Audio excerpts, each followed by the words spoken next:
Kei te whakarongo mai koe ki te reo irirangi o Aotearoa. This is Checkpoint on RNZ National. I'm Lisa Owen.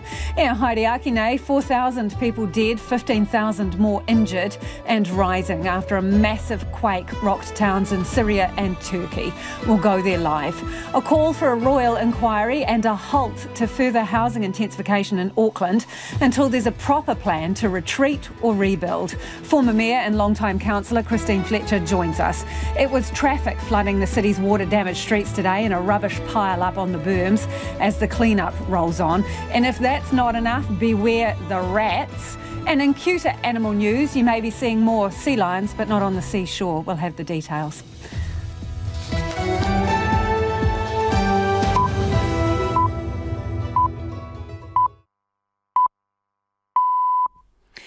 RNZ News at 5 o'clock. Ahi Marie, I'm Evie Ashton. The World Health Organization is warning the death toll from a strong earthquake in southeastern Turkey near Syria's border could rise eightfold. The number of people killed, which now stands at 4,300, has increased rapidly since the first earthquake struck yesterday afternoon. Rescuers have been searching through mountains of rubble in freezing and snowy conditions to find survivors. There are concerns for many residents are spending nights in the open after their houses were destroyed. In Turkey alone, more than 5,500 buildings have been flattened. This afternoon, New Zealand announced it will be sending $1.5 million in aid to Turkey and Syria. And the Prime Minister, Chris Hipkins, has expressed his condolences for those affected. I think all New Zealanders will be feeling this because, you know, as a country that has experienced earthquakes and experienced the devastation of earthquakes, I think, you know, our hearts will go out to all of them. Australia's Prime Minister says there are no plans to retrospectively undo the deportations which took place under its 501 policy. The controversial policy has often resulted in people with little to no connection to New Zealand being deported here. While the policy hasn't been scrapped, officials will now take into account the ties someone has to Australia when deciding whether to deport them. Following a meeting with the Prime Minister, Chris Hipkins, Anthony Albanese says friends like Australia and New Zealand should have common sense approaches. I outlined with Prime Minister Ardern after our first meeting our position.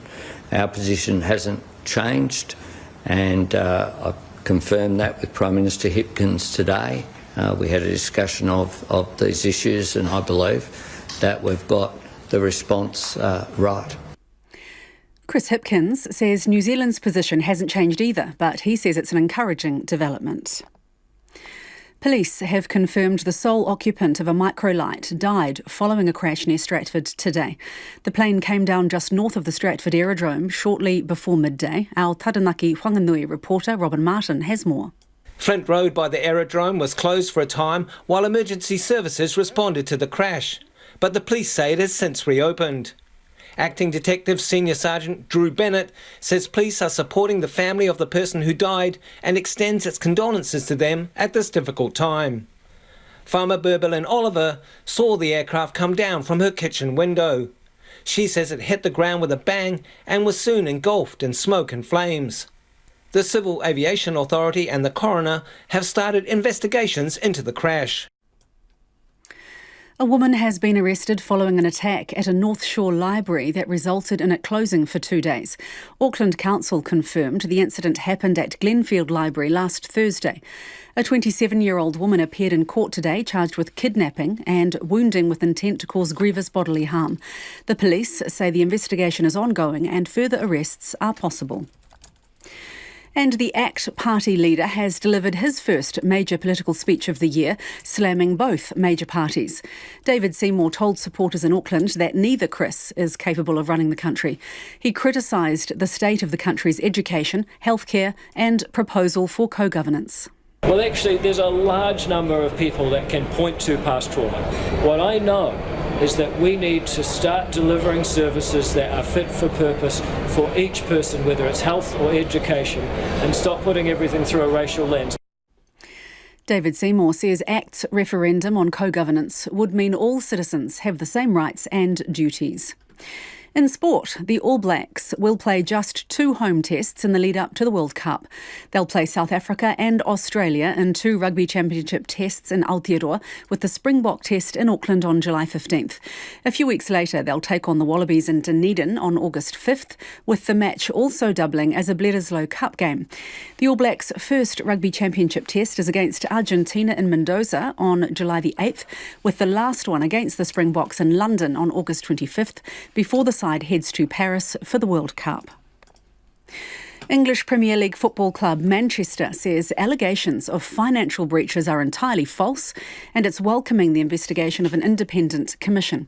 The club has been charged with more than 100 financial breaches following a 4-year investigation by the Premier League. A football finance lecturer at the University of Liverpool, Kieran Maguire, says the allegations suggest the club's been misrepresenting its accounts for the past 9 years.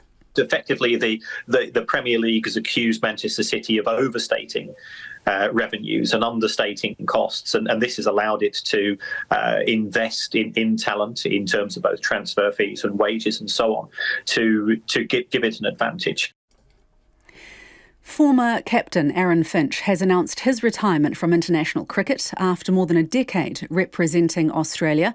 And all-whites midfielder Marko Stamenic has signed a 4-year deal to join top Serbian football side Red Star Belgrade. That's the news.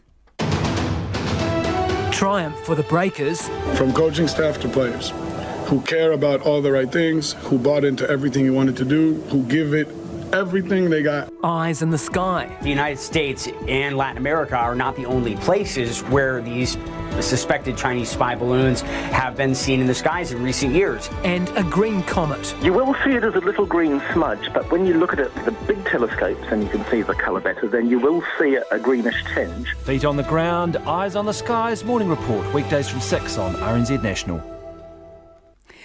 And we're funded through New Zealand On Air. You're with Lisa Owen next on Checkpoint. Just before we get there, the short forecast from Met Service to midnight Wednesday. In the west, from Northland to Manawatu, also for the Coromandel and the Central High Country. Fine spells, isolated showers, possibly heavy showers in Taihape tomorrow afternoon. For the Bay of Plenty, Gisborne and for Hawke's Bay, generally fine. The odd shower about Gisborne and Hawke's Bay in the afternoons and evenings, possibly heavy tomorrow. Horowhenua to Wellington and Waded Upper, also Marlborough and Nelson, mainly fine, chance of a shower tomorrow. Bulla and Westland, cloudy periods, a few showers easing tomorrow. Canterbury and Otago, except Clutha, fine at first today, but showers spreading north this afternoon and evening. Partly cloudy tomorrow with isolated showers. Clutha, Southland and Fiordland, showers about Fiordland and the south coast, some heavy. Possible thunderstorms tomorrow, a few showers spreading elsewhere at times. And for De Kohu, Chatham Islands, showers developing this afternoon, easing tomorrow morning. The time is 7 minutes past 5. I will have news headlines and traffic for you at 5:20. Nā mihi Evie, tēnā koutou katoa, no mai haere mai ki Checkpoint I tēnei rā, ko Lisa Owen tēnei. A call tonight for a halt to further housing intensification in Auckland and a royal inquiry into retreat or rebuild. But first, more than 4,000 people have been killed and 15,000 injured in a massive and devastating earthquake on Turkey's border with Syria. The deadly quake struck at night, toppling entire buildings as people slept. More are missing, trapped under the rubble. The search for survivors has been made more difficult by snowing conditions in the region. And Prime Minister Chris Hipkins, on his first trip to Australia as Prime Minister, has announced $1.5 million in aid. International rescue crews are scrambling from around the globe to get there, to do what they can to help, as the World Health Organization warns the final death toll could top 30,000. Crystal Gibbons reports. Turkey is a country in mourning, made all the more difficult knowing that some of those trapped in the rubble will likely die before rescuers can reach them. Nearly 5,000 buildings have been flattened in Turkey. In freezing temperatures, survivors are now homeless, traumatised and in many cases desperately searching for missing friends and family members. Some are fit and able to help search for survivors, and help is arriving from outside the devastated region. This man travelled from the capital Ankara to Hatay province to help with the rescue efforts. Sesler duyduk zaten çocuklarımız da içeride. We heard voices. Our children are in there. But what can we do? The building is already partially collapsed. We risked our lives, but there's nothing to do. What can you do when you hear sounds of life? There are no emergency workers, no soldiers, nobody. British teacher Russell Pegram was asleep in the Turkish town of Gaziantep when he was woken by his building shaking. It was just horrific. The sound, waking up, it was like it was just a bad dream. You couldn't believe it was happening. Then just instinctively, we just ran for our lives out of the building. It was snowing, there was fog, the weather conditions were just absolutely appalling. And then we saw other families just coming out, running for their lives as well from the building. Hospitals are overwhelmed and the rescue efforts have been hampered by aftershocks. The United Nations Secretary-General has called for an international response and dozens of countries have promised to help. Despite political tensions with Turkey, both Greece and Sweden have offered support, while in a rare moment of cooperation, Israel has said it will send humanitarian assistance to Syria, although Syria has denied making a request. This afternoon, New Zealand also announced it would be making a $1.5 million aid contribution. Prime Minister Chris Hipkins took a moment to share his condolences during a meeting with Australia's Prime Minister. I think all New Zealanders will be feeling this because, as a country that has experienced earthquakes and experienced the devastation of earthquakes, I think, our hearts will go out to all of them. Otago University Chair of Earthquake Sciences, Mark Sterling, says the initial 7.8 magnitude quake was comparable to New Zealand's 2016 Kaikoura quake, but there is a stark difference in the fatalities. A lot of damage and a lot of deaths in that area compared with it's the same-sized earthquake happening in Kaikoura. A spokesperson from the Ministry of Foreign Affairs and Trade says there are currently 29 New Zealanders registered on safe travel as being in Turkey. They say there is no information to suggest any New Zealanders have been affected by the quakes at this stage. Meanwhile, Turkey has declared 7 days of mourning. President Recep Tayyip Erdogan says it's the worst disaster in Turkey in almost a century. And we'll go live to Turkey after 6 o'clock. It is 11 minutes past 5. Kia mo tonu mai. Stay with us. You're listening to Checkpoint on RNZ National. A call tonight for a royal inquiry into the rebuild of Auckland and an immediate halt to any further plans for housing intensification under a cross-party agreement that would allow more homes closer together and higher up. Mayor Wayne Brown signalled today that the flood clean-up could have implications for this year's budget and beyond. Already facing a $295 million budget hole, the council was considering a plan to cut spending by $130 million, keep the average rates rise below 5% and reducing targeted water and environmental rates. But widespread flooding and written-off houses has thrown that into doubt and raised questions about Auckland's failing infrastructure. Current Auckland councillor and former mayor Christine Fletcher wants a freeze on further housing intensification plans, known as Plan Change 78, until the city has a proper rebuild or retreat plan. Auckland's gone through quite a long process with the Auckland Unitary Plan. There's 30 years supply there, 900,000 sites, and those have gone through the entire process. But what does need to go on hold are government's proposals for what we call Plan Change 78, the housing enabling legislation, which is being proposed to allow for at least another 2.5 million sites to be released. What the storm has done is to demonstrate that we are incapable of sustaining that level of intensification until such time as we can ensure that the appropriate infrastructure is in place. So you're facing a potentially huge clean-up bill, right? And given that you have said there were budget constraints and pressures before this happened, where is the extra money going to come from? Well, I think Council is going to have to be very mature over this and think about priorities. Right now, people are probably thinking about just where am I going to live, more so than whether or not they want events. The one area I do not agree with and I want to see saved at the moment is Citizens Advice Bureau, because my telephone is running hot. People are needing support and they're needing to understand where agencies are that they can seek help from. But other than that, with the current proposals for the Auckland budget, I think we are going to have to be quite courageous. But this is, we're a creature of statute. Under any other set of circumstances, we would be putting that on hold until we'd had an infrastructural audit and then working out what we were to do. Right now, the best thing the government could do is to help us in terms of some of this legislative compliance that we're going through in order that we can actually face up to what the city is requiring right now, because we don't know. So, Christine, you were basically saying a halt to any housing intensification until such time as you work out whether we've got the infrastructure, the pipes to deal with it all. No, I accept that the Auckland Unitary Plan has gone through a robust process. We don't yet know where all the funding for the infrastructure is, but at least there is some coherency to it. What I'm saying is that Labour and National, who got together to pass the Housing Enabling Bill, which is Plan Change 78, that needs to go on hold. Christchurch pushed back really hard, and I think Auckland needs to push back now, and I think the Minister for Auckland and the Prime Minister need to really have a think about can Auckland sustain any more pressure on it until such time as we've actually had an infrastructure audit.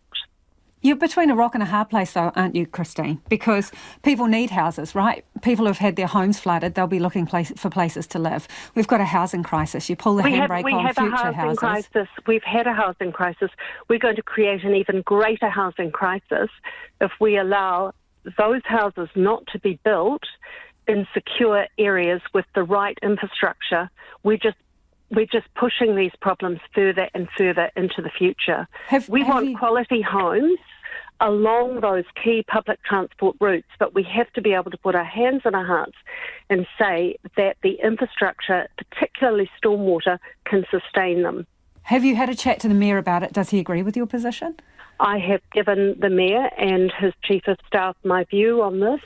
I think he's quite sympathetic. In the first stage, he's doing a review which is solely around, the emergency advice.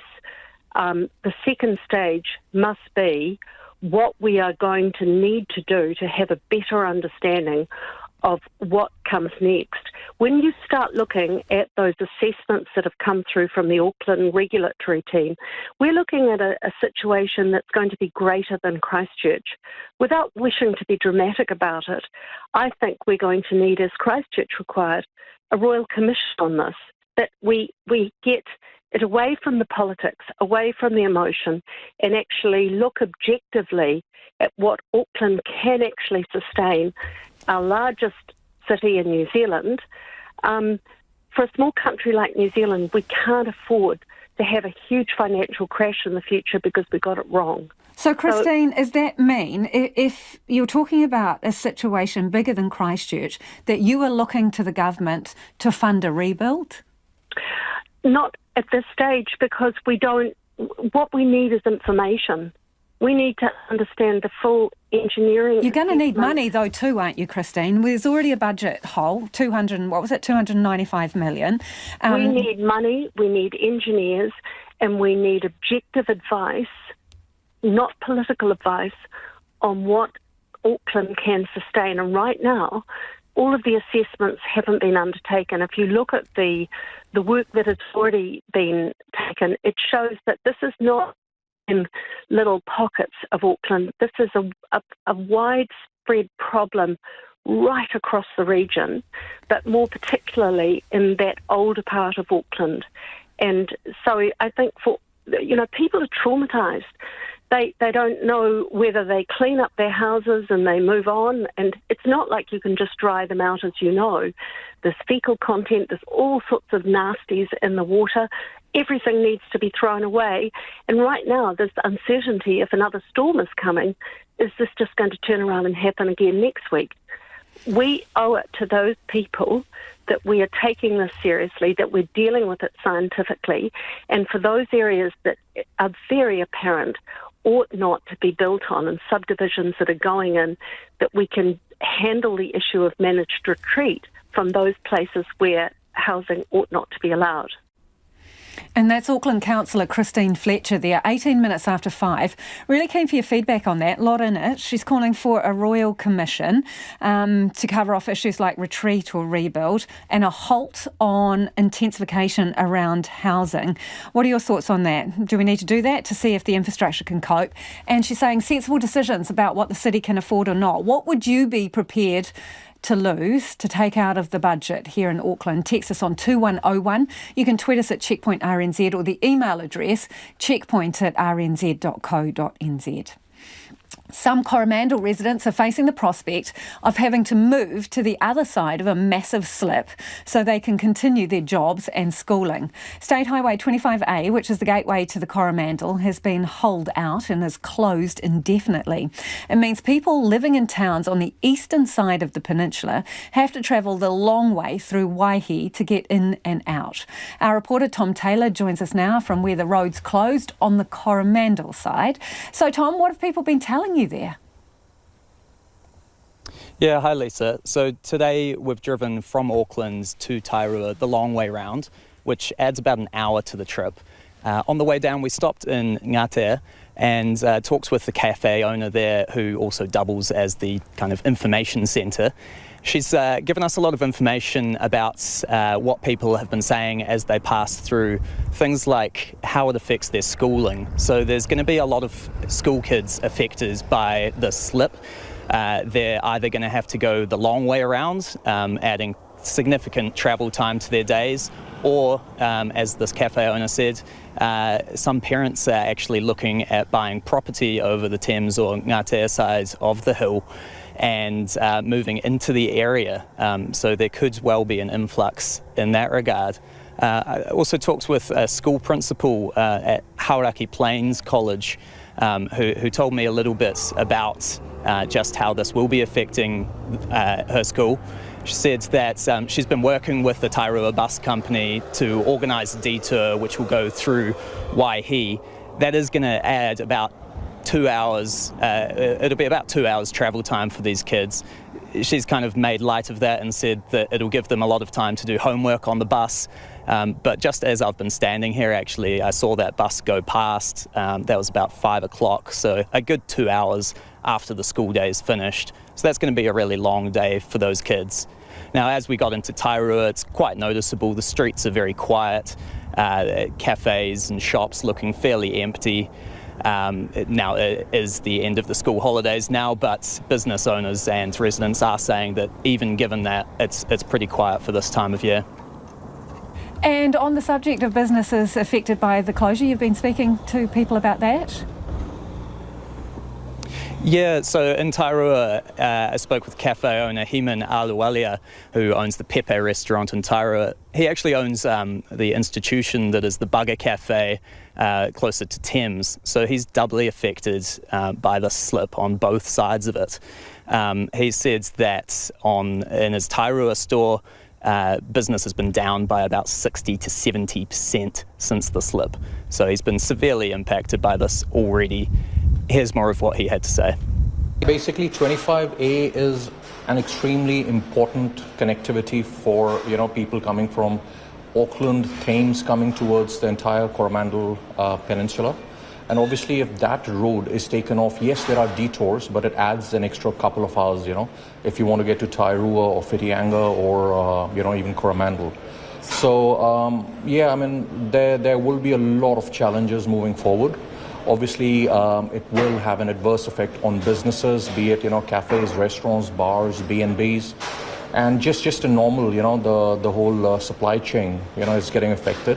And if there is an emergency, a medical emergency, and if the weather is not right, what happens then?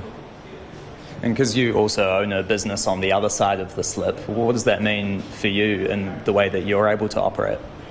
The other side of, we've got another cafe just on State Highway 25, and it just feels like all of a sudden, just overnight, the things have changed. We were having a good start to the summer, and we were really looking forward to it. But it seems like it's a fourth summer in a row that has just gone down the drain. So just feel like the business is gone, man. And what's the outlook looking like for the rest of summer? Because students are heading back to school. So what can you expect, do you think, for the rest of summer? Mate, I'm not sure, but it just looks like this is what we expected to be a very good summer. It obviously doesn't seem like that it will be a good one. So, but hey, you know what? You can only be positive. Get up in the morning, smile and just keep carrying on. What's the mood here like in town amongst the locals now that, as you say, this is the fourth summer of hardship, really?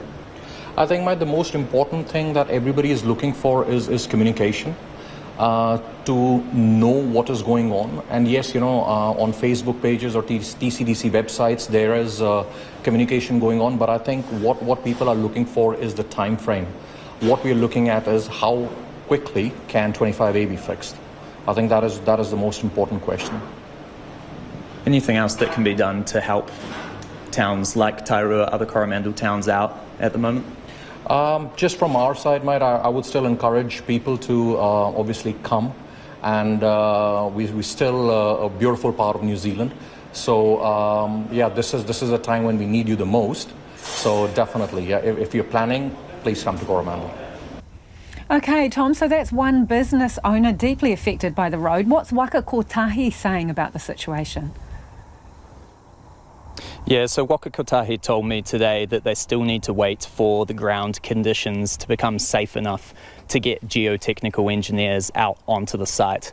Once those engineers are out there, they should be able to give a better assessment of what's going on there and then provide a time frame going forward.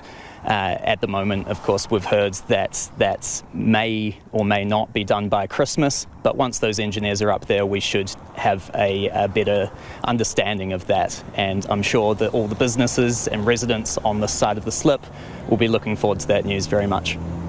Thank you, Tom. Tom Taylor joining us live there from Coromandel. 25 minutes after 5, you're with Checkpoint on RNZ National. Homai o whakaaro, we would love your feedback on anything you've heard on the programme this evening. Let us know what you think about that call to halt intensification of housing in Auckland till it's worked out whether we've got the infrastructure to cope with it. That's come from Christine Fletcher. What would you be prepared to lose out of the budget to make some savings? Also keen to hear from people on the Coromandel who maybe have kids that go to school on the Hauraki Plains and you've got to take the long way around. How's that affecting your family? 2101 on text. You can tweet us at Checkpoint RNZ. Email address checkpoint@rnz.co.nz. Evie's got the headlines for us. Ko Evie anō tēnei. Prime Minister Chris Hipkins says all New Zealanders will be feeling for the people caught up in the devastating earthquakes in southern Turkey and northern Syria. This afternoon, he announced New Zealand would be sending $1.5 million in aid. More than 4,300 people have died, while more than 15,000 are injured. Freezing cold, snow and rain are hampering rescue efforts. The Civil Aviation Authority and the coroner will investigate how a Microlight crashed in central Taranaki, killing the pilot. The aircraft came down in a paddock near the Stratford Aerodrome shortly before midday. Acting Detective Senior Sergeant Drew Bennett says police are supporting the pilot's family. In the wake of devastating floods, there are calls for a royal inquiry into the rebuild of Auckland and an immediate halt to any further plans for more homes to be built closer together and higher up. Auckland councillor and former mayor Christine Fletcher told Checkpoint the city needs to push back against intensification, known as Plan Change 78, until there's a proper rebuild plan. The weekly number of community COVID cases has fallen by about 2,000, with the Ministry of Health reporting 8,882 new cases this week. 3,594 of these are reinfections. And an Auckland pest controller is predicting a rise in cockroaches because of flooding and warmer weather. Duncan Innes says he's fully booked now for the next 2 weeks and getting an extra 15 calls a week for rat control. Those are the headlines. Looking at traffic, everything seems to be moving pretty usually. So I like the sound of that for once. Our next news headlines and traffic is at 5:40. And we'll have more on those hideous rodents later in the program. Stand by for that one. In the meantime, one of New Zealand's top sports psychologists has been employed by struggling English Premier League football club Chelsea. Gilbert Inoka will work with the London club on a short-term contract to help improve the club's culture. We're joined by sports reporter Felicity Reid. OK, so Gilbert Inoka has worked with several of New Zealand's top teams. How might people remember or know him? So Gilbert Inoka has been working with teams since the mid-1990s, but it's probably with the All Blacks as the mental skills coach of the All Blacks that he would be most known. He's been with that team for about a decade, well, just over a decade, and it was in 2007 that he brought in the No Dickheads policy, which is probably best known for that. So that's where it was after the 2007 Rugby World Cup. New Zealand got knocked out in the quarterfinals by France, and he decided at that time it was to bring this policy in, to bring these players in line, as to say, to weed out those players that thought that they were bigger than the team, that team rules didn't apply to them, and it was just kind of get rid of the show-offs, as to say, in the team as well. So it's those kinds of players that he's known and has a reputation for working with. But we would also know that he's worked with the Black Caps and the Silver Ferns as well. OK, so what's going on with Chelsea that means they need him? They're struggling. They're ninth in the Premier League. And if we've got any Blues fans actually listening now, so they'll know the last of their 6 EPL titles was in 2017. Last year, they got a new owner. So these people, it's an American guy who's leading it, Todd Boehly. He's not afraid to splash some cash. So reportedly £600 million over 2 transfer windows. So that's a lot of money on players, and it's those types of players that Gilbert Inoka will be working with. It's getting those players that they don't have the fear of, I guess, the pressure of being a player that's come in to sort of rescue this club, and it's bringing back all those players as well to get them with the current players that have already been around to sort of build that harmonious relationship as they try and chase some more glory. Right, well, watch the space. Thank you, Felicity. Felicity Reid with that sports news. Auckland roads were gridlocked this morning as people dodged flooded and damaged roads to get to work and school. 20 roads remain closed, a dozen restaurants and at least one hotel are shut, and berms are still laden with sodden household furniture and flooring. For some residents and businesses, it's still very much clean-up mode. Amy Williams reports. Scraping off the peeling paint on his front wall, Jimmy Jin and his wife Sandra have been filling a skip and cleaning for days. He says their tenants have found temporary accommodation, but the house is red-stickered. Clean up their rubbish, put in the bin. Don't clean up the cupboard, or, put in the bin. That's a big job. Yeah, very big job, yeah. Have you been working all weekend? Yeah. We've been here 7 days, over 7 days. Further west, the flooding took out all the furniture and flooring in 20 classrooms at Green Bay High School. As well as lesson prep, Principal Fiona Barker says teachers did some heavy lifting to help get the school ready for the Year 9s to start today. For us, the damage was furniture and floor coverings, and all of that will be fixed up in the next school holidays. We do have a bit of lino work as well, but thank goodness we are able to use most, if not all, of those classrooms. Ms Barker says the students have coped well with the uncertain start to the school year. There's a bit of resilience there, after the years of COVID. The students just rolled with the start of the year, and everything's looking pretty great and pretty positive out there, really. Auckland Emergency Management has helped 276 households find temporary accommodation. The same number of homes have been red-stickered, deemed too dangerous to enter. Another 1,500 homes have limited entry. The Deputy Mayor of Auckland says the council's budget for 2023 will be affected by the massive flooding. It already has a near $300 million hole in its finances. A dozen restaurants in the city and surrounding suburbs are closed after flooding damaged their dining rooms and kitchens. Among them, Fort Street restaurant Cassia, whose operations manager, Chand Sarawat, says it's a stressful time. It's devastating. Both of us are really down. You have one flood and now it's like the second time, and it's unbelievable, but really hard. It's hard on the business, it's hard on our stress levels and mental health. I guess it's hard on our staff as well, and we have to find the strength and keep going. Local leaders have set up an emergency hub and drop-in centre at a community centre in Mount Roskill, where people affected by the flooding can collect donated clothing, furnishing and toys for their children. Jade Nicholas is overseeing donations today. She says those coming in for help are facing uncertainty alongside a cost of living crisis.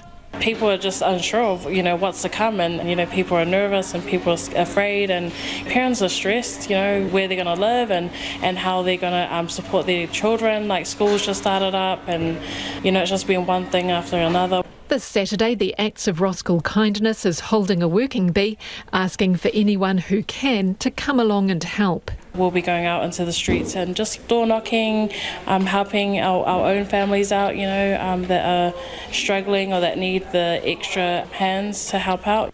Because it takes a village. And that was Amy Williams reporting. It is 26 minutes to 6. Kia mau tonu mai. Do stay with us. You're listening to Checkpoint on RNZ National. A lot of you getting in touch about this call from Christine Fletcher, long-time councillor, former mayor, for a housing freeze, intensification. A split down the middle, I would say, on attitudes. This person says, Auckland intensification, the call for a freeze and an inquiry is grotesque and opportunistic NIMBYism. Another says, totally agree with Christine Fletcher. Lack of good planning is already a major problem in Auckland. More intensification without proper infrastructure is more short-term thinking. Keep your thoughts coming on that one, 2101 on text, or you can tweet us at Checkpoint RNZ. In the meantime, it's time for business. Ko taku hoa e nai ko Nona Peltier, who joins me in the studio. Nona, Genesis Energy is developing the biggest solar power farm in the country. What are the details? Yeah, it's going to be about an hour's drive south of Christchurch. And they got a partner, FRV Australia. They're planning to spend about $70 million. It's going to have solar panels, and one of the good, cool things about it is that sheep will be able to graze underneath it. It will have enough power once it's up and running to power up about 10,000 homes. That's if they like the whoosh, whoosh, whoosh sound. The whoosh, sound. whoosh, whoosh sound. Okay, let's talk about Sky City, all right? This is a review into the suitability of Sky City Adelaide Casino. It's been put on hold. What's the hat? Well, this is a review that has been commissioned by one of the commissioners there who's looking into casinos operations, and it's been put on hold because there's another investigation going on which overlaps with this one, and that one is about anti-money laundering laws, and that is an investigation that it's been going on for a while. The commissioner is going to put that independent report on hold pending this other action, which Sky City is facing potentially fines of tens of millions of dollars. So there you go. More on that as it proceeds, let's say. Okay, numbers, please. Yes, okay, so Genesis Energy's share price dropped 1.4%, and Sky City's was down 1.5% on those reports. The top 50 index, though, it ended up 68 points. Down 68 points, not surprising. And that was just over 0.5%. That was in line with what we've been seeing in Asia yesterday. Our market was closed yesterday, but there were some steep losses there, so that's amplified it. And then the New Zealand dollar is about 0.5 cent down from where it was on Friday. So what do we got? 63.2 US cents. Again, that's a big dollar story because there was some market reports there that were stronger than expected. 91 Australian, 52.5 British pence. There you go. That's it. Thank you, Nona. Ka kite, Nona Peltier with business news there. The Prime Minister hopped across the Tasman today to say g'day to his Australian counterpart, Anthony Albanese. The day trip to Canberra marks Chris Hipkins' first international trip since he took over the top job 3 weeks ago. Is it that long ago? Our political reporter, Annika Smith, was there.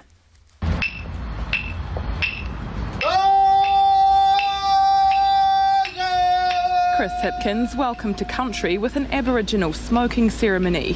Ngunnawal elder Wally Bell burning small eucalyptus branches to create plumes of fragrant smoke for the cleansing custom. Some 4,000 kilometres from home, Mr Hipkins could not escape anti-government protesters. This morning's welcome to country had to be moved at the last minute after 4 anti-government protesters set up shop outside the High Commission, shouting about pandemic conspiracies and telling Chris Hipkins to go home. The New Zealand people did not elect you. This is a fraud. Stand down. Far from standing down, Mr Hipkins opened up a business roundtable on Trans-Tasman trade and investment before heading to Parliament House for today's main event. Good to get you, mate. Good to see you again, and congratulations in Perth. A face-to-face meeting with his Australian counterpart Anthony Albanese. The classic grip and grin moment before a quick catch-up over scampi or prawns for lunch. That was good for Jacinda to give me a heads up that something was going on. Yeah, it's been a bit of a whirlwind since then. The pair discussed the economy, climate, security issues and, notably, Australia's recent moves to soften its 501 deportation policy. It was back in 2020 when former Prime Minister Jacinda Ardern went head-to-head with Scott Morrison, describing his government's approach to deporting convicted criminals who'd spent the majority of their lives in Australia as corrosive to the Trans-Tasman relationship. Send back Kiwis, genuine Kiwis. Do not deport your people and your problems. Australia's Prime Minister Anthony Albanese says the new approach is a common sense one. There's a big distinction between someone who comes to Australia having either as a teen or an adult and commits offences, and someone who has zero connection back in New Zealand. China's role in the Asia-Pacific continues to loom large in the Trans-Tasman relationship. But while both Prime Ministers discussed security issues today, Chris Hipkins wasn't willing to comment on tensions in the region. Look, I don't want to get into that today. We've got the Pacific Island Forum coming up shortly, and I'm sure there'll be opportunities for us to get into that in greater detail. We didn't talk about it in huge detail today. Some thorny issues to tackle down the track, but for today, a friendly lunch across the ditch. It's 20 to 6 and you're with Checkpoint on RNZ National. Thanks for being with us. We would love your feedback, homai o whakaaro, on anything you've heard on the program so far this evening. 2101 on text. You can tweet us at Checkpoint RNZ or the email address checkpoint@rnz.co.nz. A lot of you getting in touch about the proposal, the call for a housing freeze in Auckland. Do send us your thoughts. Let's go now to the headlines, though. Evie is standing by. Anaya Evie, mina pita pita kōrero. There are fears the death toll from the earthquakes that struck the top of Syria and southern Turkey could eventually top 30,000. The toll currently sits at 4,300, with 15,000 people injured. This afternoon, Prime Minister Chris Hipkins said New Zealand will send $1.5 million in aid to the two nations. A man who killed his cellmate at Manawatu prison near Palmerston North will be detained in hospital as a special patient under mental health compulsory treatment laws. Last year, the man, who has name suppression, was found unfit to stand trial on a charge of murdering 36-year-old Bradley King in February 2021. Iwi have reiterated the importance of their involvement in the clean-up of a controversial chemical plant in New Plymouth. Dow Chemicals today presented a report to the Taranaki Regional Council indicating remediation of the 16-hectare Paritutu site could take several years. Taranaki and Te Atiawa were consulted, and iwi representative on the Operations and Regulatory Committee, Anaru White, says that must continue. Christchurch police have launched a homicide investigation after a death in the suburb of Brindua over the weekend. One person was found dead and a 53-year-old man was taken to Christchurch Hospital with serious injuries on Saturday evening. He's been charged with assault and will appear in Christchurch District Court next week. And mystery surrounds the discovery of two weka in Taranaki, where the protected native bird has been extinct since the 1930s. DNA will help work out where the birds may have come from. Those are the headlines. Looking at traffic, apart from all of the roads around the country, especially in the North Island that have been closed by that treacherous weather, everything appears to still be moving normally. It's almost a quarter to 6. I'll be back with news and weather at 6 o'clock. Kia ora, Evie. Some feedback here on the call for a housing freeze, intensification housing freeze. This person says primary drainage system for Auckland, Tauranga and much of New Zealand is designed for only a 10-year period. UK, it's 50 to 100. Much of the flooding and slips is down to poor stormwater management. And another says Christine Fletcher breathlessly saying the Auckland flooding and infrastructure issues are bigger than what happened in Christchurch shows enormous ignorance. Do keep your feedback coming, 2101 on text or tweet us at Checkpoint RNZ. Children as young as 10 are being targeted for sextortion by sophisticated international criminals. The online blackmail involves scammers persuading victims to send them sexual images or videos of themselves and then threatening to share them with others unless they pay up. 618 so-called sextortation complaints, hard word to say, apologies, have been made to New Zealand police in the past 2 years. But Detective Sergeant Dan Wright says many people are reluctant to come forward. So generally it occurs online. That can be on many different platforms, and they're persuaded into sending sexual images of themselves, and then a person or persons that persuade them to do that then threaten to share them with others in lieu of payment, or sending more images. Right, so once the exploiter has copies of these pictures, they ask for more explicit pictures, or they will release this stuff publicly. More pictures, sometimes more explicit, but generally more pictures overall. They threaten to send it to a friends list or family and friend links to the victim's profile, wherever they may be interacting with them on. Who are they targeting, these people?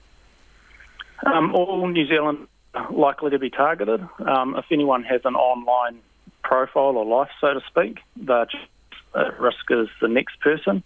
Of the 618 reports we've had between 2020 and the end of 2022, 54% of those victims were males under 25. You say if you've got an online presence, you could be a target. Do you think they're more specifically profiling people and approaching certain individuals? The information do have suggests that a majority of the people targeted are men or males of all ages, not only young men.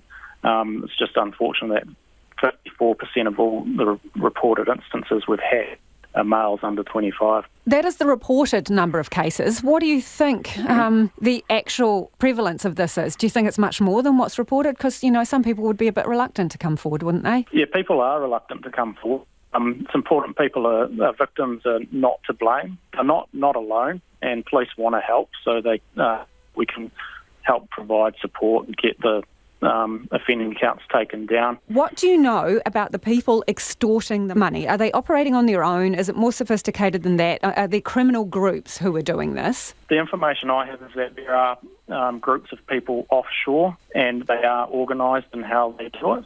They also recruit sometimes local people, knowingly or sometimes not, using their own bank accounts to transfer and move sextorted funds. Must be pretty traumatising for all victims of this kind of crime. It is. It's something that could be quite daunting for a lot of people, and that's why I just want to reiterate that the victims or people that this has happened to or may happen to in the future, they're not alone, that we want to know about it so we can provide them with support. What kind of money do these people ask for? It varies. They usually start high and then sometimes negotiate down. But the important thing is that if this happens to someone, that they don't pay, just stop communicating with them altogether, take screenshots of the chats or photos. I imagine it is a horrendous situation, and when you have this fear that these intimate pictures are going to be made public, the temptation would be to pay or to meet their demands for more material. So you are saying do not pay under any circumstances, and do not provide any more pictures? Yeah, it's about preventing it from happening again, and that is one way of dealing with it. And if paying the money doesn't necessarily stop, it gives them an opening to keep going and keep demanding the money. What advice have you got for parents about this? Supervision is essential, knowing what the children are doing online, who they're acting with, what platforms they're in, having open conversations about what they're doing online, checking privacy settings, various applications, games, devices, those different ways to remain safe online, and moving on from that as well, be approachable to your children. Coming forward isn't always easy, particularly for a young person to an adult, and they need to know that they're okay and they're not going to get in trouble, because they're not going to get in trouble. Often there's long-term impacts. Offenders will often use tactics such as shame to manipulate young people, make them feel alienated or trapped, and that they cannot escape these situations. And like you mentioned, this can be quite distressing for them. They need support of their parents or loved ones, and also to report any suspicious behaviour. And that was Detective Sergeant Dan Wright there. It's been a year since the occupation of Parliament grounds, and the local community is still counting the cost of the nearly month-long protest. Bill Hickman reports. On a sunny day in Wellington, people are relaxing on the grass at the foot of the Parliament buildings. It's a far cry from the improvised hive of humanity that a year ago covered almost every inch of the grounds with tents and stalls and clogged surrounding streets with vehicles. The only sign of the chaos that unfolded as protesters were evicted from the area is some scorch marks on the trees and an out-of-place patch of asphalt where the bricks were torn from the ground to hurl at advancing police. Morgan Jacob watched the end of the protest from her apartment on Kate Shepherd Place. It was like watching a movie. We saw the fire go up, obviously, which was the most frightening thing, because we were like, is it going to spread to us? We didn't know what was happening.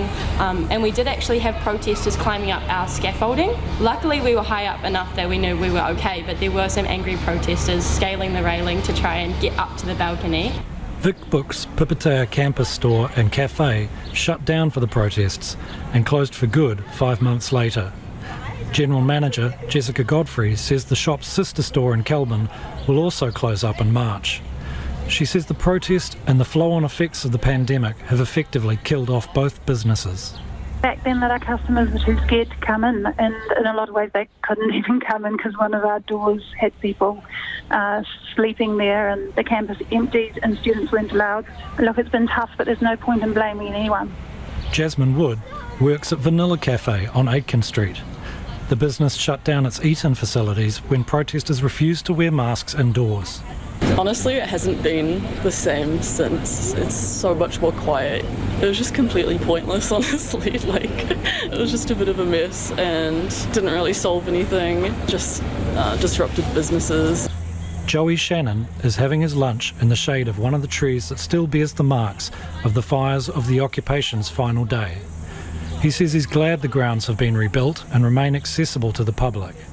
I was probably a bit worried that we're going to see something similar here, that we'd lose this as a public space, that kind of security priorities would take over and we'd lose perspective. So I'm really pleased to see that it hasn't happened and that, we can still sit under this somewhat burnt out tree and avoid the rain and have our lunch together. That's quite nice. Wellington Girls College principal Julia Davidson says the protest dominated her students' year. She says the reopening ceremony in Parliament represented an important moment of healing for her school and the community. Ms Davidson says she's looking forward to a calmer, more focused 2023. As we start this year, everyone is feeling so much lighter and so much more positive. This year is very much a fresh start. We had a shocker last year and 2023 is going to be great. Clarissa Plimmer worked in the parliamentary precinct during the protest. When she spoke to RNZ, she was having coffee outside the bustling word-of-mouth cafe on Molesworth Street. She says she feels the country has moved on from the protests. I think it really got out of control, but people needed to have a voice, and in a healthy democracy you need that. But whether it was worth some of the damage and some of the reputational damage to New Zealand, I'm not so sure. A year on, and the country looks different. Mandates are a thing of the past, and Jacinda Ardern, the focal point of many of the protesters' rage, is no longer Prime Minister. Bill Hickman reporting there. Beware wandering sea lion pups. That's the message to Dunedin locals and tourists alike after a bumper breeding season. Docs counted 15 pups so far, but only 2 of them female, making them pretty precious. One of them's born to local celebrity and long-time Smales Beach regular, Jem. But Doc Ranger Jim Fife says some of the mums will still be hiding their pups away from the beach, potentially straying into backyards or onto roads. Most of the female sea lions, and we've got about 25 breeding females, have had their pups by now, and we know of 15 pups confirmed. Another 10 or so females, we're sort of waiting for their pups to come out of the woodwork. But they hide away from the male sea lions, which brings them inland, and that puts them in people's backyards and beside roads and all sorts of other exciting places. So it keeps us on our toes. Jim, do they womble around a little bit, do they? Oh, yes. Yeah, no, they're very mobile on land, and down in the subantarctics, it's not surprising to see them a kilometre or more from the coastline. So if you can think of a kilometre from the Dunedin coastline, that puts them into lots of potential dangers. Yeah, and so what is the issue with that? If they've got a small pup in tow, is a bit of a juggle to keep them safe, is it? Yeah, I think our main concerns are obviously roads and railways. The big fear of the female sea lions is those great big males that sort of are looking for them. So cars and roads don't really register on their health and safety list, and that's where we have to keep a bit of a watch out for them, and hopefully get some signage up in place or fencing where they end up in precarious spots. So you've got a bit of a local celeb there. Jem, I understand is her name, is that right? Yeah, Jem is now 17 years old, and ever since she started having her pups, her first pup was born in the middle of Tomahawk Beach, which is the busiest beach with lots of dog walkers, and at the time it had vehicles as well. So, that first pup she had, we actually ended up moving her and her pup to another much safer and quieter space. But obviously she loves that area, and she still turns up and around that area, though she's learned now to hide away a bit better, and there's a lovely bit of video that somebody got of her climbing one of the fences, which is across the road from the coast as well. So she was coming up from the beach through the bushes, across the road, up into a little farm area, and climbing a fence, all in an effort to get away from the boys. And she's had a pup this season? Yes, she's had a pup this season, and it's a female pup. Quite a relief yesterday. We actually discovered she has now moved her pup down below the road, so we no longer have to worry about her crossing the road every day to attend to her pup. So to put it in context, Jim, for those who don't know, she lost her last pup on the road, didn't she? Yes, yeah. That was really unfortunate. That was a bit further on. The pup was a few months old, and they shipped them to an inlet on the Otago Peninsula to crash them. So a lot of the pups will all be taken to the same area, and the mums leave them behind in this inlet crash while they go and forage at sea.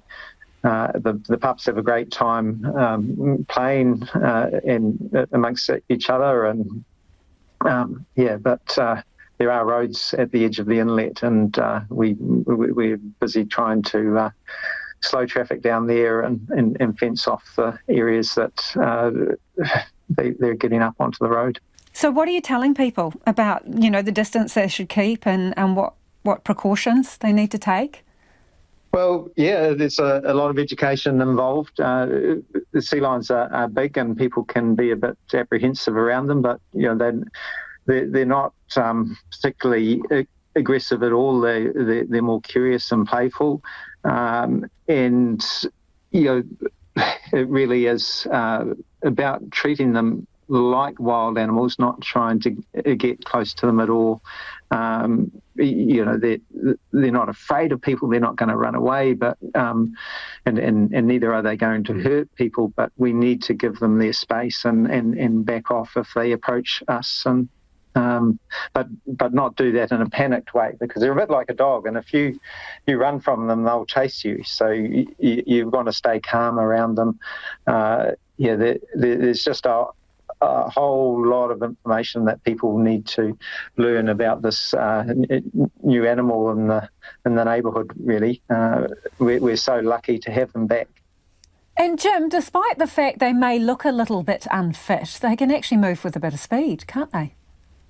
Yes, indeed. Over short distances, they can get up to speeds of about 26 kilometres. So, they've got a little sprint, maybe of about 20 metres.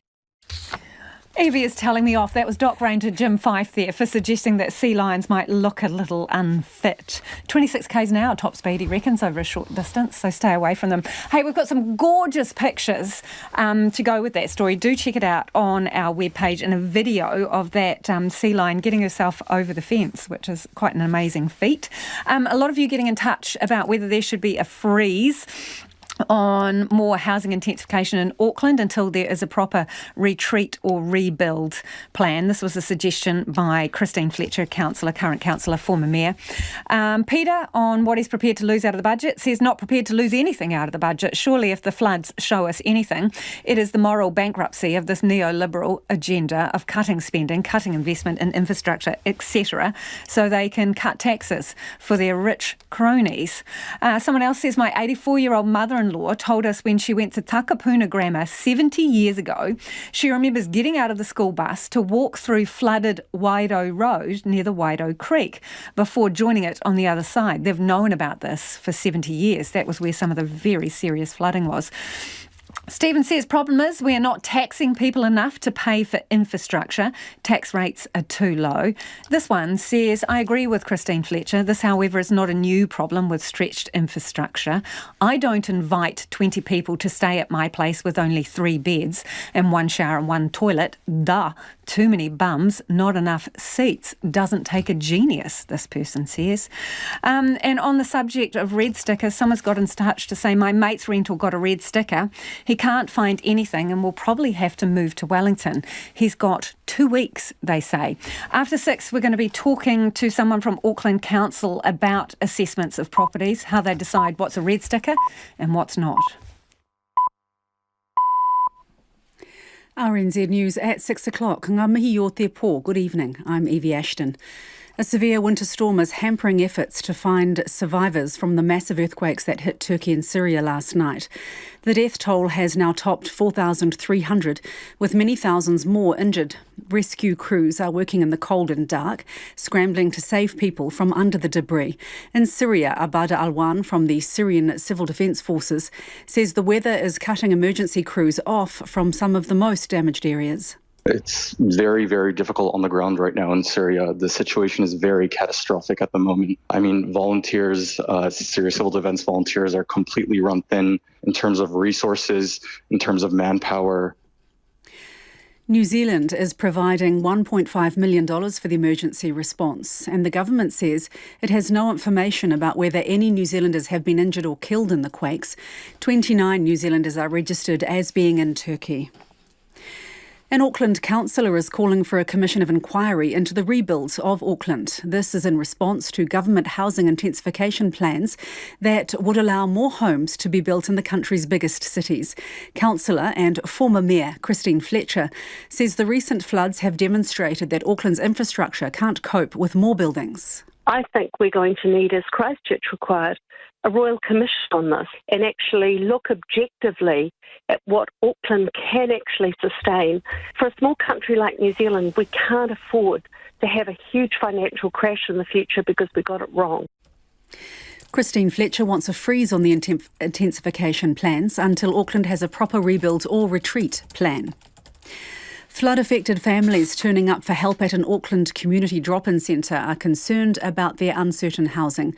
Acts of Roskill Kindness is overseeing the centre, where people can collect donated clothing, furnishings and toys. A volunteer, Jade Nicholas, says those coming in are worried about what the next few weeks will hold. People are just unsure of, what's to come, and, people are nervous and people are afraid, and parents are stressed, where they're going to live and how they're going to support their children. Like, schools just started up and, it's just been one thing after another. Jade Nicholas says they'll hold a working bee on Saturday to help with the flood clean-up. In its latest update, Auckland Emergency Management says 276 buildings have been given red stickers and 1,590 have yellow stickers. 20 roads around Auckland are still closed.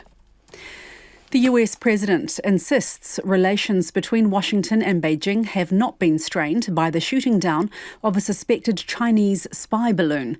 As a result, a visit to China by the Secretary of State, Anthony Blinken, was postponed. The BBC's David Willis reports.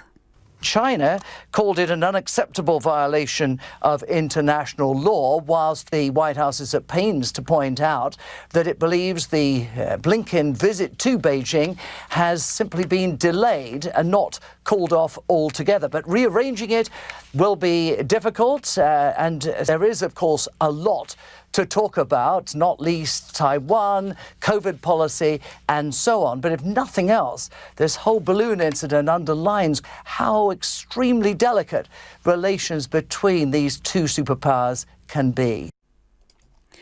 Police in Christchurch have launched a homicide investigation following a person's death in the suburb of Brindwa on Saturday night. One person was found dead and a 53-year-old man was taken to Christchurch Hospital with serious injuries. Detective Senior Sergeant Craig Farrant says the injured man has since been discharged into police custody and has been charged with assault. He says police are continuing a scene examination at the Eden Place address and are working to establish what happened. No one else is being sought over the attack. And a man who killed his cellmate at Manawatu prison will be detained in hospital as a special patient under mental health compulsory treatment laws. His name will also stay suppressed for now. Jimmy Ellingham was at the High Court at Palmerston North. Last year, the man was found unfit to stand trial on a charge of murdering 36-year-old Bradley King in February 2021. But the man was found to have caused Mr King's death when the pair were sharing a cell while on remand. The man has since been diagnosed with schizophrenia. Justice Helen Casey told the court the man's name suppression will continue until April. The man was in Manawatu prison facing charges including assaulting a child, while Mr King faced burglary charges. That's the news. Tonight on Nights, elegance, sophistication, expense. What does the future hold for fine dining? Is it sustainable as a business model? We've got new music from Vanessa Worm and Little Sims on the sampler with Tony Stamp, and we begin a 12-part adaptation of Donna Mullane's crime novel, My Brother's Keeper. It's all on Nights with Karen Hay after the news at 7 on RNZ National. And we're on air on rnz.co.nz and available through your smartphone with the RNZ app. You're back with Lisa Owen next on Checkpoint. Right now, the short forecast from Met Service to midnight Wednesday. In the west, from Northland to Manawatu, also for the Coromandel and the Central High Country, fine spells and isolated showers, possibly heavy showers in Taihape tomorrow afternoon. Bay of Plenty, Gisborne and Hawke's Bay. Generally fine. The odd shower about Gisborne and Hawke's Bay in the afternoons and evenings, possibly heavy tomorrow. Horowhenua to Wellington and for Wairarapa, also Marlborough and Nelson, mainly fine. The chance of a shower tomorrow. Bulla and Westland, cloudy periods, a few showers easing tomorrow. Canterbury and Otago, except Clutha, fine at first today, but showers spreading north this afternoon and evening. Partly cloudy tomorrow with isolated showers. For Clutha, Southland and Fiordland, showers about Fiordland and the south coast, some heavy. Possible thunderstorms tomorrow, a few showers spreading elsewhere at times. And for the Chatham Islands, showers developing this afternoon, easing tomorrow morning. I will have news headlines for you at 6:30. Nā mihi Evie, no mai hoki mai. This is Checkpoint, ko Lisa Owen tēnei. International rescue teams are heading to Turkey and Syria to help with the search for survivors of massive earthquake that has devastated towns in the border region. The 7.8 magnitude deadly quake struck at night, toppling entire buildings as people slept. The death toll has been rising at an alarming rate and now stands at more than 4,000, with more than 15,000 people injured. And more are missing, trapped under the rubble. The BBC's Anna Foster reports from Osmania, close to the epicentre of the first quake. Running for their lives. Shaken to their foundations, whole buildings fell. And across southern Turkey, peace became panic. People helped where they could. This was a series of powerful earthquakes, not just one. They were only around 20 kilometres under the surface, and shallow quakes caused the most damage. In towns and cities across a huge area, the rescue efforts began. With diggers and sniffer dogs, teams of people began to dig frantically in search of survivors. For decades, Turkey has been bracing itself for a huge quake. Tonight, everyone is a rescuer, and they all want to find a survivor. Çocuk çıktı, çocuk çıktı. It's a painful wait for news. There are people still trapped under rubble. I have a friend living in this apartment. His children were rescued from the top floor, but only his daughter broke an arm. We'll see what happened to those living on the ground floors. May God give us a speedy recovery. I was sleeping when my wife suddenly woke me up. The quake was very severe, very scary. It took almost 2 minutes until the shaking stopped. Outside Turkey, the world stands ready to help. Offers to send specialist equipment and teams of experts have been coming in all day. We have received several offers of international aid for our country. Offers of assistance from 45 countries, including NATO and the European Union, have reached us. In the city of Adana, help arrived quickly. Alongside the emergency services, young men fit enough to move the rubble stepped in. That's going on here on top of this pile of rubble. Rescuers are using their bare hands and you can see them throwing down blocks and trying to search desperately for survivors.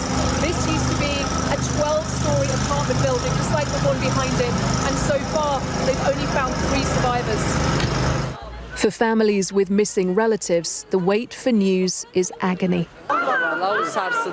We all heard the sound of the earthquake. She has her sister down there, under the rubble. It's 8 people under there. 3 of them are children. My uncle and his wife and their son and their daughter and 3 children. There are my sister and her 3 children under the building. Also her husband, her mother and father-in-law are there too. Turkey has dealt with natural disasters before. Few are on this scale. As night falls, cities like Osmaniye are without power, in darkness. The few lights there are have been sent to searches that offer the best chance of hope. It's still too early to know the real extent of the destruction here. Finding those who are trapped beneath collapsed buildings will take days, if not weeks. It's bitterly cold, and the rain keeps falling. The aftermath of this quake is testing rescuers to their limits. And across the border in Syria, cut off from the international community by sanctions and civil war, hundreds have been killed and thousands injured. It's one of the poorest regions of the world. The BBC's Lise Doucette has this report. A Syrian village which vanished in minutes.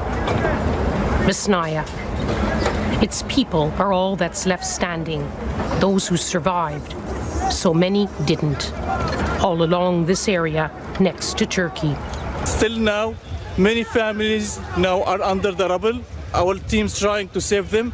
It's a very difficult task for us. We need help. We need the international community to do something. Families shaken from their sleep just after 4 a.m. by a powerful earthquake whose epicenter is just across the border. In the dead of night, rescue workers known as White Helmets race to help, pulling this young girl from the rubble. This is work they know well. Idlib, the last rebel-held enclave, has lived for years with ferocious bombardment by warplanes of the Syrian military or its Russian ally. The few hospitals which still operate here have hardly any resources or staff. Now they're overwhelmed. We received hundreds of casualties. Really, we need urgent help for the area, especially when we are talking about medical help. These patients were already living on the edge in a war zone, displaced time and again for more than a decade. Now they've been knocked down again. And joining us now live from Istanbul is CNN's Salma Abdelaziz. Salma, can you tell us the death toll is about 4,000 last time it was reported, but what are the expectations in terms of how high it may go?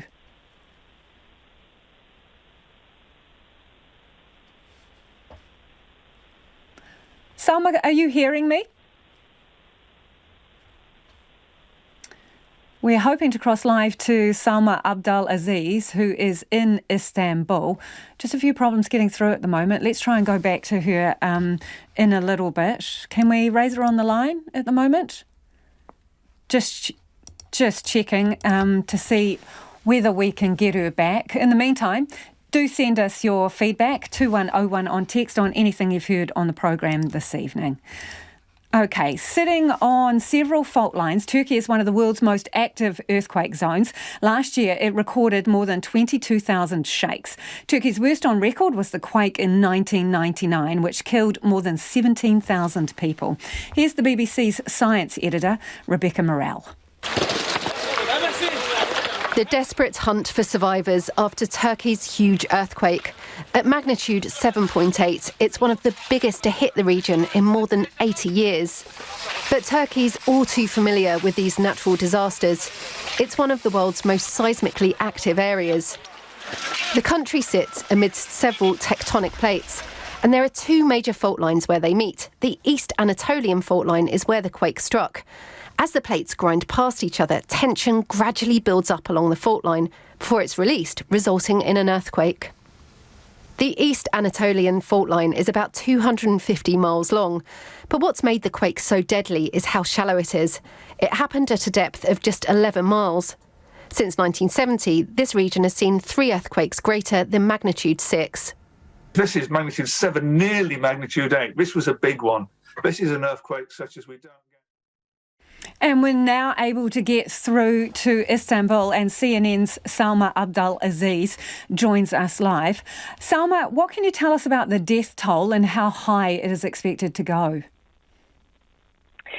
Well, currently what we have confirmed as the death toll right now is some 4,300 people across Syria and Turkey. Nearly 3,000 of those killed are here in Turkey. I'm in Istanbul. Some 15,000 injured as well here in Istanbul.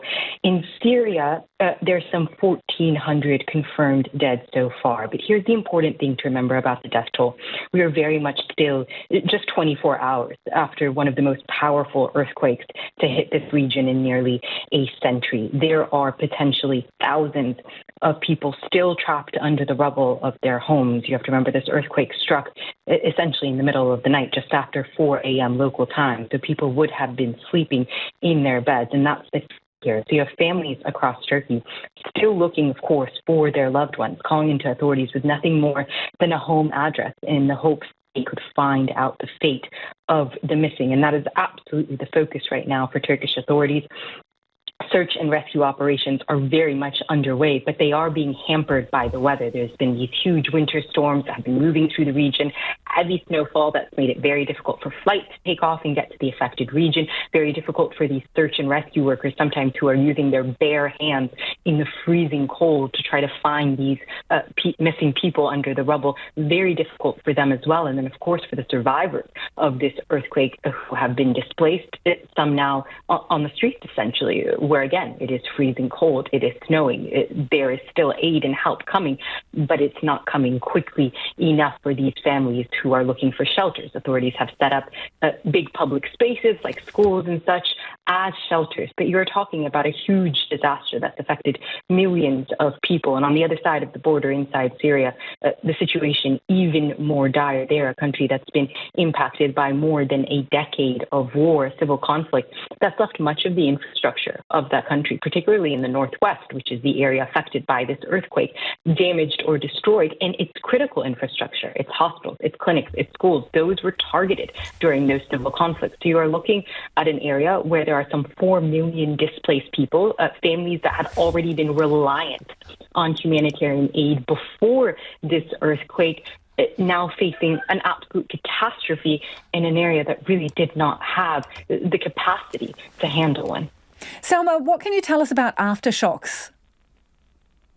This is a very important question, and you can just imagine how terrifying the aftershocks are. So there was a 7.8 magnitude quake, as I said, just around 4 a.m., and then some 60 aftershocks after that. One of the most powerful just coming a couple of hours later at 7.5, nearly as strong as the original earthquake. And so you can imagine for these families, it's absolutely traumatizing, that constant rattle, just to be on the streets thinking you've escaped your home, thinking it's over. And then again, another earthquake hit. So these aftershocks were coming in one after the other, extremely powerful, and many families unsure of where to turn. Where is the safe place? Where do they go? That's why you just saw thousands of people essentially just standing in the cold in the streets in nothing but their pajamas, without shoes, without help, just terrified to even be inside these buildings as these aftershocks kept coming.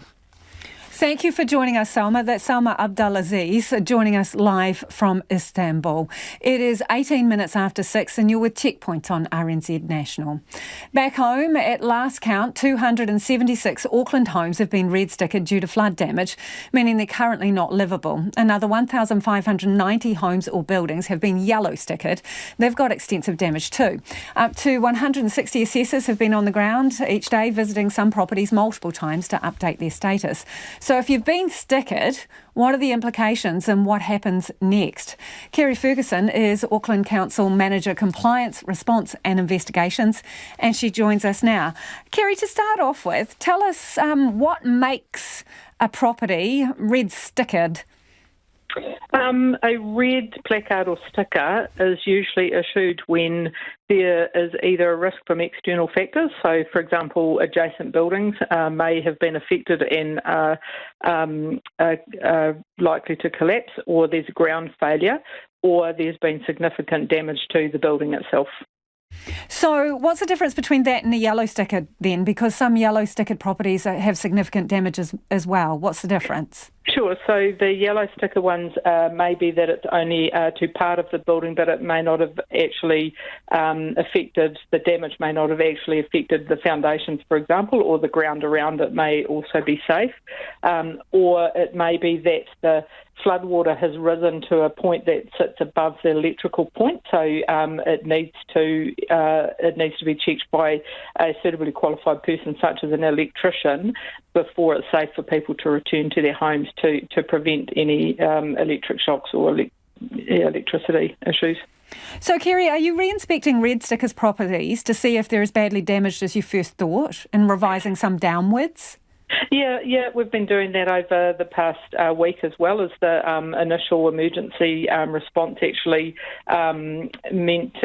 gave us some capability and capacity to revisit some of these homes, or we've been requested to revisit them because you have to understand that when the emergency situation begins, we have to do a very quick assessment.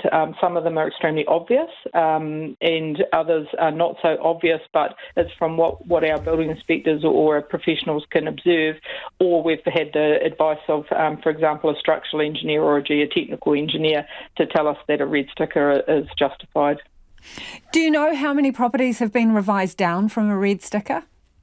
I don't have those figures at the moment, and they're changing every day, but that's basically our focus. The next phase is our focus will be going to predominantly actually visit the yellow stickered ones, because most of the red stickered or red placard houses have been revisited, and we're pretty satisfied that they're justified with that status. I know you've got assessors from other regions. How long are you going to need them for, and what impact is this having on your normal work program? Well, that's a good question. We've had the external people from outside of Auckland have actually returned to their homes now. The last ones returned last night. So basically they were here from the end of last week. Some went home Sunday night. The rest of them returned home last night. There are others helping in the emergency management system in other areas other than the building inspections. And yeah, it is having quite a significant impact on our normal service. Both for the building inspections team, they had to cancel close to 5,000, I believe, inspections last week that were booked, and also for our compliance response, where most of my unit is now working on the re-inspections and the reassessment. So our services are going to be affected somewhat, but we're working on a plan for that and trying to find other staff to help us. Thanks for your time this evening, Kerry. That's Kerry Ferguson, Auckland Council Manager of Compliance, Response and Investigations. On that team, working with the inspections for red and yellow stickers. Some Auckland pest controllers are warning about an influx in rodents and pests after a fortnight of hot, wet weather. But despite pest control companies receiving more calls, the council expects issues around rats to die down. Ashley McCall reports. It's the sound of unwelcome guests which appear to be slowly growing around Auckland. It comes down to a mixture of reasons: the floods, rodents being displaced, the humid weather and contaminated food. Professional Pest Control Auckland is receiving an extra 15 calls a week for rat control in domestic properties, which it says is a 20% increase. Owner Duncan Innes warns if contaminated food isn't disposed of quickly, then there could be an influx of rats. Rats are intrinsically lazy. They'll stay where the food sources are. But if the clean-up happens fairly swiftly, then we should see them revert back to their normal behaviour, which is this time of year with an increase in temperature. They'll move out of the domestic environment and more towards the bush environment. Usually around this time of the year, his business would only get a call a day relating to rats. He's also predicting a rise in cockroaches, saying while most are harmless, the biggest worry is the German cockroach. It travels from A to B, either with us in our handbags and school lunch packs from house to house or premises to premises, or in packaging from commercial food outlets that maybe aren't being quite what they should be in the area of pest control. The German cockroach is dangerous to health and does carry viruses. And it's not the only company noticing a growth in rats and insects. Alpha Pest Director Lloyd Carpenter has had more than 30 calls about wasps since the floods. But he fears the influx is a huge safety issue and, if not treated properly, can be fatal. Sometimes we'll get them in wall cavities. The wasps want to make the nest larger, but there's only so much room inside that wall. I've seen it quite a few times lately where they've actually started pulling the plasterboard out of the jib. So you're only left with the paper and the paint on front of the plasterboard. And when they break through like that, it's like an angry waterfall of wasps. A third company says it is also receiving more calls since the floods and humidity. In a statement, Auckland Council says it believes rat numbers may not have increased. Some may have died after being washed away in the floods. Auckland Emergency Management's Deputy Controller Rachel Kelleher is also advising the community to avoid rummaging through dumped waste. The reason it's out there on the curb is because it has come into contact with floodwaters or is damaged in some way. And so, really strong advice there is that shouldn't be used or taken off the streets. Auckland Regional Public Health Medical Officer David Sinclair says the main worry on the increase is around the spread of infection. Rodents do carry some infections, but also with insects and with mosquitoes around, people getting infected bites and cuts and things. So that's our concern. He's echoing the council's calls for the public to not touch contaminated waste on the side of the street. Rats, yuck. OK, the UK health system is recovering from one of the biggest strikes in its history. Tens of thousands of nurses and ambulance staff have been off work. It's the first time both have taken industrial action at the same time. The BBC's Hugh Pym reports. On a nurses' picket line in Liverpool today, Kelly, who's been at the local hospital for over 25 years, explains why she was willing to go on strike. I wouldn't be stood here now if I thought that I'd left my patient at risk.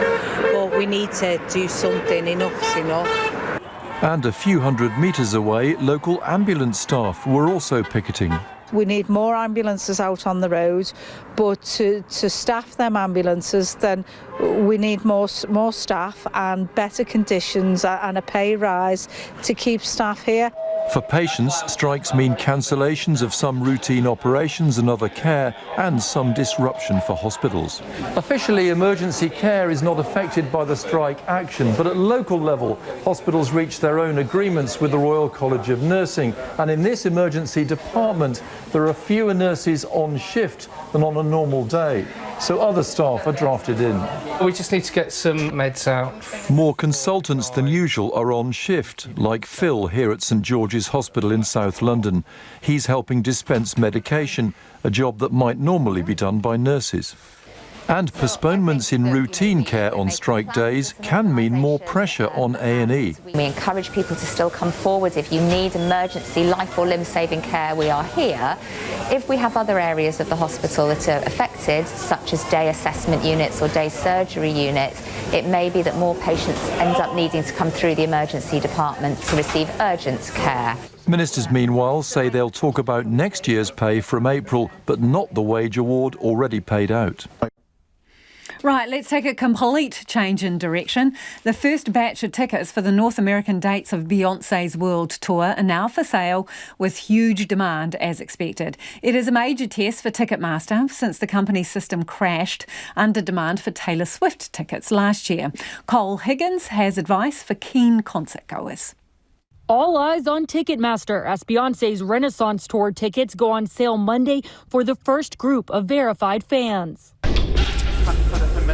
And with desperate and eager fans taking to crowdfunding sites to raise money for the much-anticipated concert, the Better Business Bureau says scams are very likely, so beware before you buy into the frenzy. They're ignoring the red flags because they just want to get those tickets, and scammers are taking advantage of that. Meanwhile, lawmakers in Washington are all bracing for a possible repeat of the Taylor Swift pre-sale fiasco on Ticketmaster that left countless fans empty-handed. We apologize to the fans. And triggered a Senate hearing on the issue. The Senate Judiciary Committee tweeting at Ticketmaster, "We're watching." First of all, there were fewer tickets to satisfy the demand. So that starts with problem. Ticketmaster says demand to register for a chance to buy tickets exceeded the number of available tickets by more than 800%, but says it's taking new measures to avoid another debacle, saying it will use verified fan technology to make sure more tickets go to fans and not resellers. Here's what the BBB recommends to avoid scams.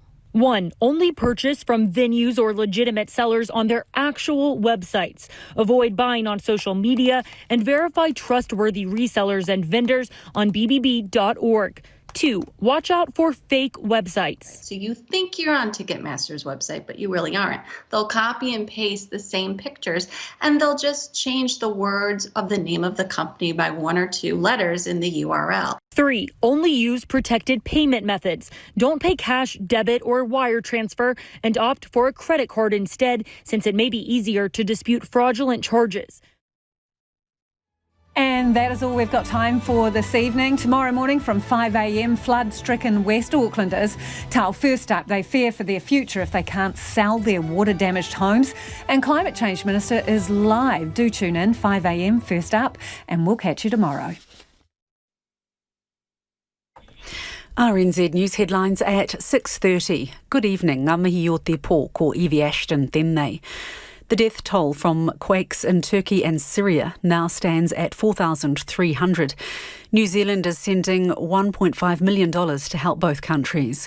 Former Auckland Mayor Christine Fletcher is calling for a royal commission into the city's rebuild. She says the floods show infrastructure can't cope with more buildings. Ukraine says Russia is pouring reinforcements into the country's east ahead of a new offensive that could begin as early as next week. And the French government's plan to raise the retirement age